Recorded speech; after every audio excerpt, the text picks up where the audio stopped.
केंद्रीय वित्त मंत्री निर्मला सीतारमण 23 जुलाई को फाइनेंशियल ईयर 2024-25 का बजट पेश करेंगी। महंगाई की रफ्तार जिस तेजी से बढ़ती चली जा रही है, उस बीच सैलरीड लोगों को आगामी बजट से राहत की उम्मीद है। बीते कुछ सालों से ये लोग टैक्स में छूट की आस लगाए हुए हैं।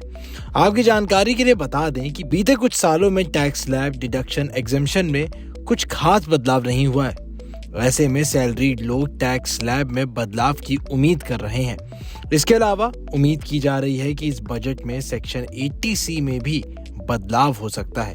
इनकम टैक्स के सेक्शन 80C के अंतर्गत सुकन्या समृद्धि योजना, EPF, PPF, national saving certificate, equity link saving scheme, national pension system जैसी कई दूसरी योजनाओं में निवेश करने पर आपको 1.5 लाख तक की टैक्स छूट का फायदा मिलता है। इस बार के बजट में सरकार इस छूट को बढ़ाकर 2 से 3 लाख रुपए कर सकती है। इससे देश के करोड़ों टैक्स पेयर्स को फायदा होगा। बीते कुछ सालों से इस टैक्स छूट को बढ़ाने की मांग की जा रही थी। इतना ही नहीं, बजट से पहले हुए प्री कंसल्टेशन मीटिंग में सीए इंस्टीट्यूट ने केंद्रीय वित्त मंत्री निर्मला सीतारमण से 80C के अंतर्गत मिलने वाली छूट को बढ़ाने की मांग की थी।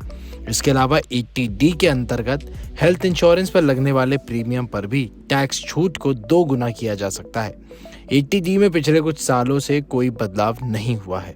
बजट से पहले हुए प्री कंसल्टेशन मीटिंग में सीए इंस्टीट्यूट ने केंद्रीय वित्त मंत्री सीतारमण से 80D के अंतर्गत मिलने वाली छूट को बढ़ाने का सुझाव दिया था।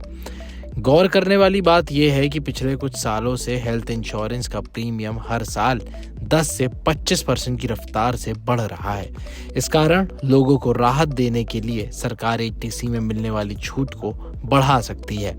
इस बारे में आपका क्या सोचना है कि सरकार इस छूट को बढ़ाएगी या नहीं? हमें कमेंट करके नीचे जरूर बताइएगा।